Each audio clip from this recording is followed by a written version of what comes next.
it's more the spirituality. I've been coming to Bali since 2015, and it was normally my stop after a heavy touring schedule.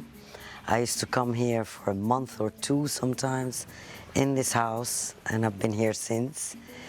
I just find it very peaceful and very interesting, their culture, their way they interpret life in general.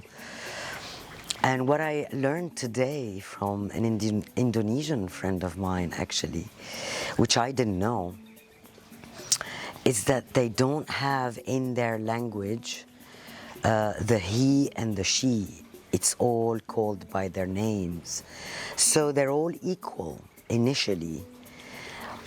And this is probably one of the attractions that I felt innately to this island without even knowing this incredible fact. And so, yeah, I mean, it's abundant with positive energy, and for someone like me that had zero sleep and it was very stressful traveling all the time, for me it's a temple in its own, the entire island for me. Yeah, I love it. Girl. Girl, where should I begin? Actually, I didn't do well when the pandemic started. I was in a catatonic state for like 3 months. I couldn't believe what was going on, and I was in disbelief. So I had a mini depression, but then I snapped out of it, and I started making music, lots of music. Obviously, I have my radio show every week, so that kept my mind going and busy creatively as well. It took me a year to recalibrate and understand that I'm not taking 12 flights a week. I'm not DJing all over the world. I'm not in a manic panic state all the time, which actually did me a lot of good. Now looking back, I have to say it changed me. I am living at a much slower pace, and I take my time to look at myself more on a deeper level. And I can go on forever, but I don't want to tell you the story of my life. But I came out in a positive outlook and a different perspective on life from that whole experience.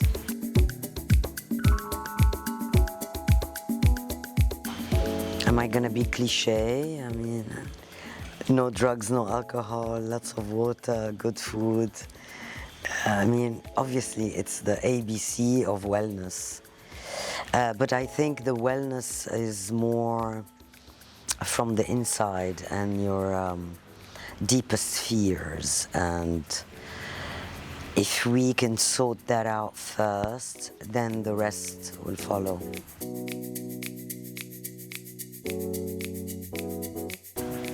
I mean, I started with my rider, thanks to Blondish, a very good friend of mine.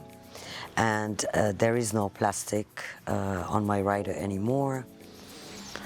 I love water, and it's always about bottles of water in the past. So now plastic is not. Even in this house, we don't use plastic anymore. It's a long subject, but from our industry and our perspective, I think it's down to us to make the effort and be aware that there are a number of things damaging the environment. Obviously, it is our fault, but it isn't ours as well, because the corporations are giving us these products to consume, and we are buying it. I think the key is to raise awareness, to stop the habits that we have built all these years and change the way we live to make our world a better place. As far as sustainability, I mean, what else can you do? We have to take flights to travel to our gigs and earn a living. We have to consume electricity. We have to drive cars at the moment. So this is all damaging anyway. It is not our fault, but we can be responsible and be more aware of where it might lead us to and be conscious about it.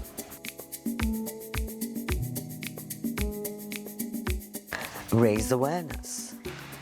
Keep the message going and put it out there. And unlearn your habits. It's all about that. It's not just the music industry, it's us, we the people. We have to learn different ways of living. Actually, I'm involved in this in the raw Bali in Bali, and it's all zero pesticides.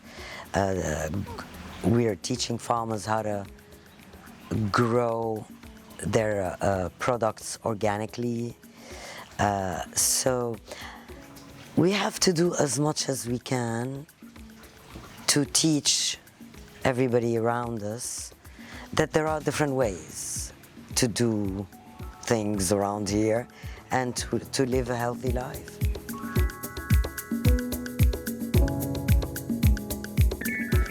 So I'm going to apply it to me personally. In the past, I used to see bugs or animals, or not animals, like little bugs that used to annoy me, and I used to crush them immediately. Bali taught me not to do that.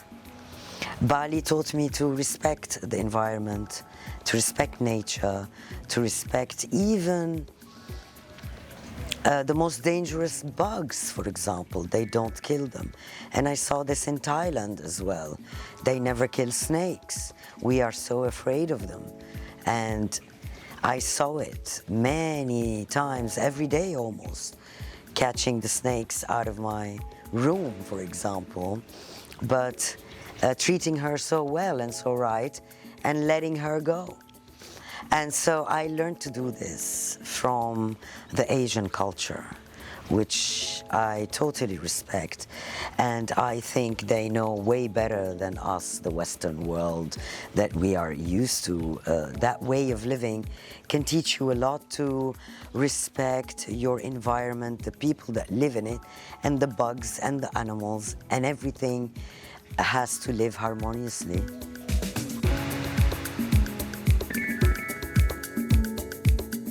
I am a conscious person. Actually, I learned to be a conscious person.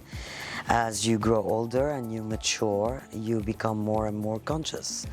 But if we are talking conscious on a spiritual level, then I will say it again, Bali taught me to do this, because from the highest priest to our,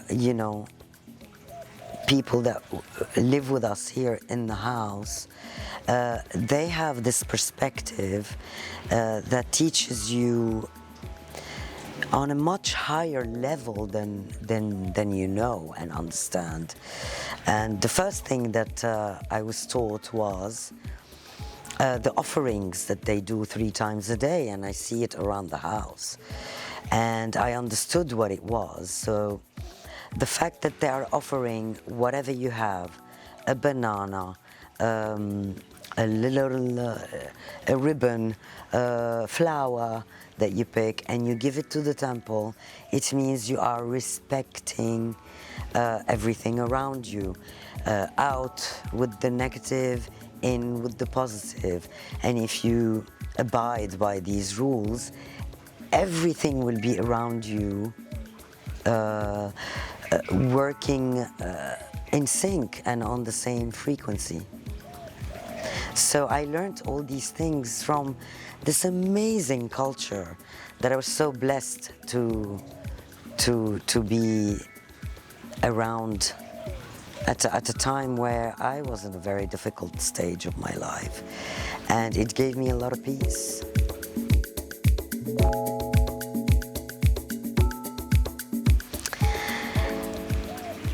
Listen to the water. Listen to the crickets. I wake up to birds every morning. For me, this is the original music, basically. So we are one. I mean, you can't separate them. So obviously throughout, I mean, I'm a lover of drums, and I wake up to the drums every day because we have a music school around. So I wake up to the birds, the drums, the water. I mean, they go hand in hand. How can you not vibrate and feel elevation? We have developed and we have evolved, and we use instruments, and then we use machines. But initially, this is how it started.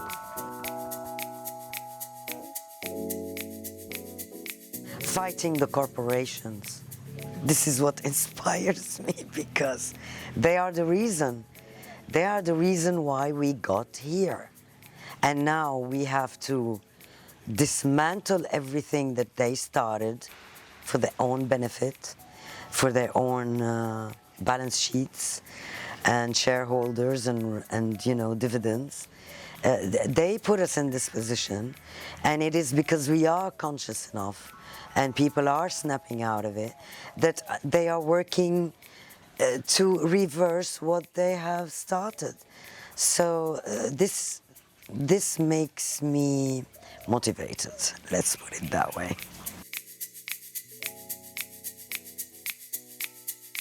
By talking about it, and thanks for having me, Mixmag Asia, by changing the way I live, and I have changed. And if I can change one person and that person can change another, it will grow exponentially like that.